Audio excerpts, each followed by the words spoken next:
Episode की शुरुआत में हमें कुछ लड़कियां दिखाई देती हैं। तभी उनकी दासी आकर कहती है, हम लोगों ने चारों तरफ छानबीन कर ली, फिर भी वो हमें कहीं नहीं मिला। उस लेडी का नाम बताया जाता है कि यूरियन, जो बिलोंग करती है पिंक एलाइन से। वो कहती है हमें यहीं पर ड्रैगन किंग मिल जाना चाहिए, लेकिन उसका अभी तक कुछ भी अता पता नहीं मिला। लगता है हमें किसी ने चुना लगा दिया। ये सब कुछ हमारा ध्यान भटकाने के लिए किया गया है। तभी उनको अगली दासी का आवाज सुनाई देती है, जो किसी के साथ फाइट कर रही थी। वो लड़की का तो गेम बजने ही वाला था। बीच में आ जाती है यूरियन, जो चाहता से उसे कवर कर लिया था। वो कहती है तुम हमारे पिंक एलाइन से दुश्मनी करके बच नहीं पाओगे। वो बंदा तो फिर से लड़ने वाला था। वो जान जाता है कि वो यूरियन के सामने ज्यादा देर टेक नहीं सकता। तभी वो पतली गली से भाग गया था। यूरियन भी उसे फॉलो करके पीछे पीछे जा रही थी। रास्ते में उसे अपने दोस्तों की डेड बॉडी देख के कहती है, इस गधे को तो ठिकाने में ही लगाऊंगी।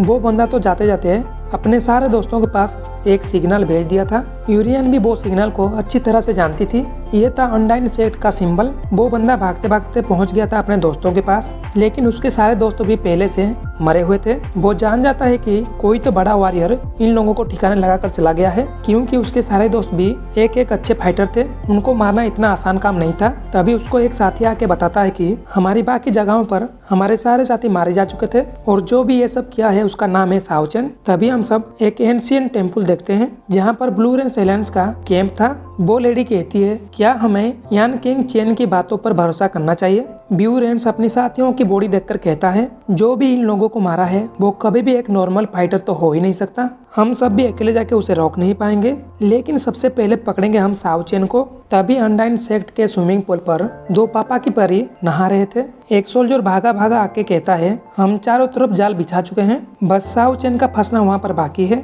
किंग चेन कहती है, अब तुम सब जाओ, ऐसा दिखाने के तुम सब एक कमजोर गधे हो, क्योंकि साओचेन कभी भी गधों पर अटैक नहीं करता। ये बात लिंगर की पसंद में आ जाती है।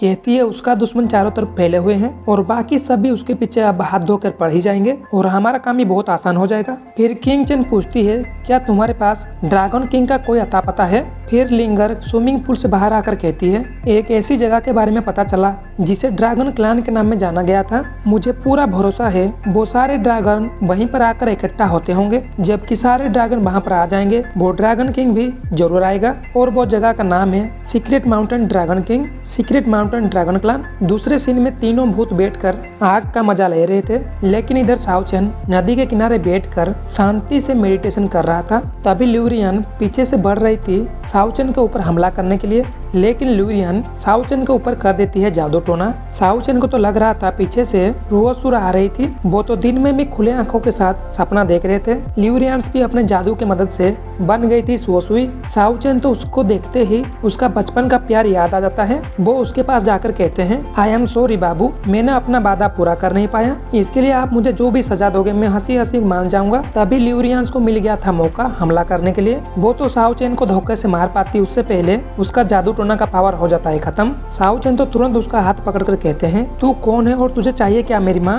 वो तो कहती है, तुमने मेरे बहुत सारे सिस्टर को मार दिया, अब पूछ रहा है कि मैं कौन हूँ, मैं तुम्हें अपने हाथों से मारूंगी। इतना कहती है वो अपने अम्ब्रेला से कर दिया था अटैक। साओचेन भी बाल बाल बच गए थे। तभी अम्ब्रेला की मल्टीपल क्लोन बन के चारों तरफ से घेर लिए थे साओचेन को। साओचेन तो थोड़ी देर के लिए चौंक भी गया था। वो कहती है, मैंने तुम्हारे दोस्तों को कुछ भी नहीं किया, मेरे उनके साथ कुछ भी लेना देना नहीं है, लेकिन आज तेरा टिकट तो जरूर काटूंगी। वो तो छुप छुप के चारों तरफ से हमला करने लगी थी। साओचेन भी अपने सील से बचने की कोशिश कर रहे थे। इस ट्रिक को साओचेन पहले से जानता था। अपने मन को शांत करते हुए अपने मेंटल पावर को यूज करने लगे थे। तभी वो जान जाती है वो उसके पीछे से ही हमला करने वाली थी। साओचेन को उससे पहले कुछ भी पता नहीं चल रहा था, वो कहाँ से आ रही है, कहाँ जा रही है। साओचेन बहुत ही आराम से उसके हाथ को पकड़कर कहता है, तुम्हारा मूव बहुत ही स्लो है, तुम्हारे ब्रेन की तरह। तुम मेरे साथ फाइट क्यों करना चाहती हो? अगर मैं चाहूँ तो मैं यहाँ पर तुम्हें जिंदा दफना भी दूंगा। उसकी ये सब बातें सुन के ल्यूरियंस को पता चल जाता है कि वो बंदा ये नहीं है, पिछले वाला बंदा इससे बहुत ही अलग था। वो सोच रही थी अभी तो चारों तरफ खतरे की घंटी बज चुकी है, और ये सब जाल अनडाइन सेक्ट ने बिछाया था साओचेन को फंसाने के लिए। वो प्लान करती है साओचेन के साथ अपने एलायंस को ज्वाइन करवा लेगी। वो तुरंत साओचेन के पास जाके कहती है, अभी अभी जो भी हुआ उसके लिए माफी कर दो, मैंने ये सब कुछ जाने अनजाने में किया था, किया किसी और ने, लेकिन फंस गया हम दोनों। मेरा नाम है ल्यूरियंस, मैं पिंक के एलायंस से बिलोंग करती हूँ। साओचेन मैं तुम्हारे बारे में जानती हूँ, हूँ, तुमने बहुत सारे बंदों को धोकर रख दिया था और बड़ी जीत भी हासिल की है। तुम तो ड्रैगन आइलैंड में छा गए हो मेरे यार। मैं बस इतना चाहती हूँ तुम मेरे साथ मिलकर एक अलायंस बना लो। सावचन थोड़ा सा सोच कर कहता है, वो बात तो सब कुछ ठीक है, मेरे दुश्मन चारों तरफ फैले हुए हैं। वो कहती है, बात तो है, तुमने सबके मार मार के नानी जो याद दिला दी। मैं बस इतना चाहती हूँ तुम एक सीक्रेट एजेंट बन जाओ। हम दोनों चुपके से मुसीबत की टाइम पर एक दूसरे के हेल्प करेंगे, एक दूसरे को हेल्प करते रहेंगे। साहुचेन को भी ये बात पसंद आई थी, वो भी मान जाता है। वो कहता है कि फ्यूचर में मुझे तुम्हारी जरूरत पड़ सकती है, उसी के लिए तैयार रहना। तभी वो वहाँ से टाटा करते हुए चली गई थी। साहुचेन को याद आता है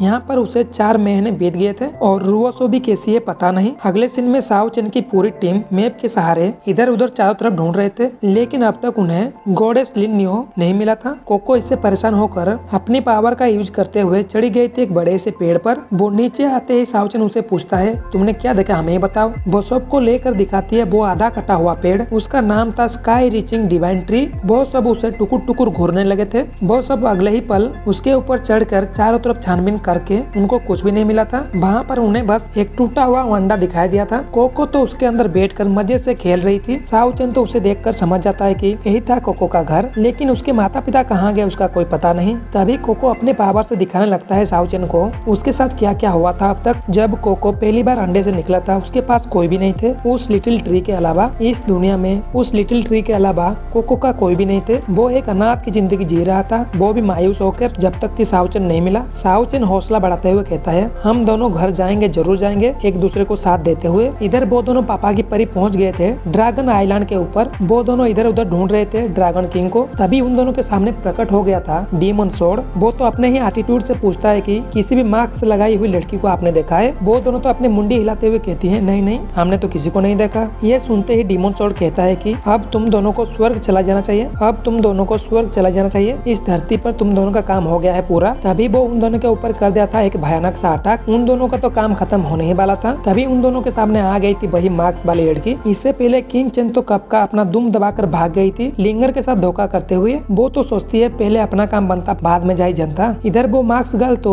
उसकी अटैक को कागज की तरह पकड़कर कहती है, तू कभी नहीं सुधरेगा। इन दोनों के बीच तू में होने के बाद शुरू हो गई थी घमासान फाइट। डीमन सोर्ड तो पूरी कोशिश कर रहा था उस मार्क्स गर्ल की चटनी बनाने के लिए, फिर भी लाख कोशिश कर लिया, अब तक उसका कुछ भी नहीं बिगाड़ पाया था। इधर वो दोनों भूत किसी ड्रैगन के अंडे को चोरी करके वहाँ से जान बचाते हुए भाग रहे थे। लिंग चेन भी उस ड्रैगन के अंडे को देखकर उसके मन में आ गया था लालच। वो भी अपने मास्टर के पास भेजता है एक मैसेज, कहती है जाकर बोल दो मुझे साहुचेन का पता चल गया है और वो 3 भूतों का भी। वो पक्षी चली गई थी मैसेज देने। साहुचेन तो इधर कोको के साथ घूमते घूमते वो तीनों भूत को ढूंढ रहे थे। साहुचेन तो ये सोच रहा था वो तीनों भूत इस बार कोई बड़ा कांड ना कर दे। वो आगे जाते हुए देखता है कि डीमन सोर्ड और लैंड नाउ दोनों फाइट कर रहे थे। डीमन किंग अपने सारे पावर लगाने के बाद भी वो मार्क्स वाली लड़की के कुछ भी बाल बांका नहीं कर पाया, लेकिन लैंड नाउ तो एक छोटी सी लकड़ी के टुकड़े से डीमन किंग को कड़ी टक्कर दे रही थी। ये बात तो डीमन सोर्ड को हजम नहीं हुआ कि एक छोटी सी लकड़ी से वो मुझे धो रही है। लैंड नाउ तो उस छोटी सी लकड़ी से डीमन सोर्ड को मार मार के उसकी नानी याद दिला दी थी। वो कहती है कि अपने पावर का सही इस्तेमाल करना सीखो, किसी का जान लेना ताकतवर नहीं कहता, तुम ताकतवर तब बनोगे जब तुम किसी की जान बचाओगे। ये सब समझाती हुई वो वहाँ से जाने लगी थी, लेकिन डीमन सोर्ड को ये सारे बातें कुछ भी समझ में नहीं आया। वो तो ये सोच रहा था एक लड़की ने मुझे कैसे धो दिया यार, वो भी एक छोटी सी लकड़ी से। वो तो बदला लेने के लिए पीछे से कर दिया था हमला। उन दोनों के बीच जो टकराव होता है इसकी वजह से वहाँ का ड्रैगन पावर हो जाता है एक्टिव। वो तीनों चले गए थे किसी और एक जगह पर टेलीपोर्ट होके। तभी ये एपिसोड हो जाता है खत्म।